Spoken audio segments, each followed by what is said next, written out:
Good morning, peeps. I'm back with another story time. It's the time that I went freehand rock climbing and I almost fell. So the way the story starts, I went down to Cape Town with my family. We were staying there and one day we decided we wanted to go to these rock pools out in the bushes. We climbed in my aunt's 4x4 and we went, or it was actually a 2x4, it might have been, but it was an all-terrain vehicle, and we went on this trip. We enter the place, we make our way down the roads, and a couple things happened. My mom was driving and my aunt kept saying, just go.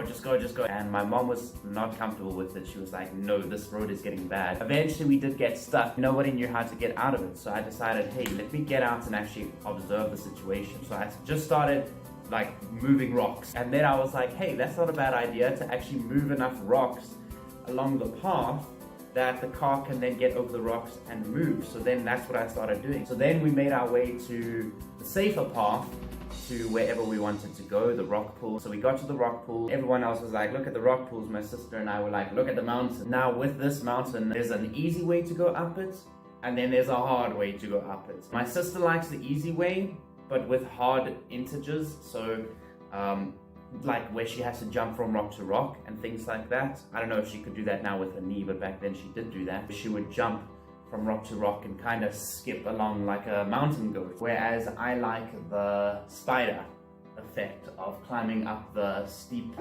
hills with just my hands, no ropes and stuff like that. So we both started on the easy part, jumping, because we were spending time together, having fun going up the mountain, and then I started seeing the harder sections and I was like, yes, I'm gonna head off that way now. I went up a couple, did a couple, they were pretty easy, the rocks were pretty, had decent grip. And then I came to this one where I was like, that one looks like a challenge. I had to jump off of a rock here and grab onto the wall here with a hole in the middle.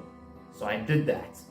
And then I was like, fuck man, I should not have done this. I didn't have feet because the rock was going out like that, so I didn't have my feet to hold on unless I could do this, but I didn't have enough grip on the top to be able to move myself back like that. I literally was on the rocks like this. I had landed like this and there was no grips, there was nothing I could do. So I was literally dangling there. My mom and my aunt were watching me. I don't know if my mom was watching me because she knows I do this stuff. So she was just like, ah yeah, he's doing it again. But my aunt was watching me and she actually saw that I was stuck. She was like, what is he going to do? In my head, I was going through the motions. I couldn't get my feet there. I couldn't lift myself up. I couldn't jump back. So I was sitting thinking I have two options. Number one, somehow I climb this thing. Or number two, I fall and see what happens. And I properly played out the falling situation. How far down is it? There's a bush down there. There's a rock there that I could hit my head on. If I let go, what would happen? And then I even went so far as to think of the snakes. The snakes in the bushes and stuff, and I was like, that was the deciding factor. When it came to the snakes, thinking about the snakes in the bush, I was like, no, that's the limit, I'm not doing it. Having the thought of the snakes actually mustered up the strength inside me, the adrenaline basically pumped through me, and I was like, I'm gonna do this. With my one, literally nails in the clawing into the rock here, I took my other hand and I like lifted myself up, and then nails in and then lift myself up, and I actually did it. I actually climbed over this rock. That was the hardest rock climbing thing that I have ever done. It was almost like a flat rock going in like that, and there wasn't even surface below it. I had jumped, so I was in a real pickle. I got to the top and I looked down and I was just like, then my sister came and joined me. We continued climbing. Sorry, that's an alarm. Continued climbing, then made our way down. That's an alarm as well. And then my aunt was like, Josh, how did you do that? I did it out of fear. That's how I did it. And that's the time that I went rock climbing and almost fell. I wouldn't necessarily say I would have fallen to my death. Thumbnail and title, the time I almost fell to my death when I was freehand rock climbing. There you go.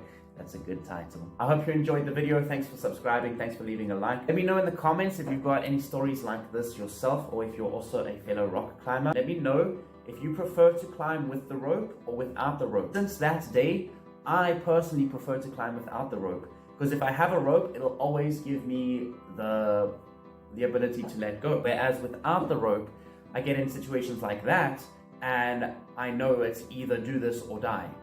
well, die is a little bit hectic. Some cases it is, that's true. That's the thinking, this or nothing. So then you have to do it. You have to build up the courage. And that shows you that you could do it. Physically, I don't know how I did that one, but I did it. If I could do that one, you can do anything. Thanks for watching. I'll see you in the next video. Bye-bye.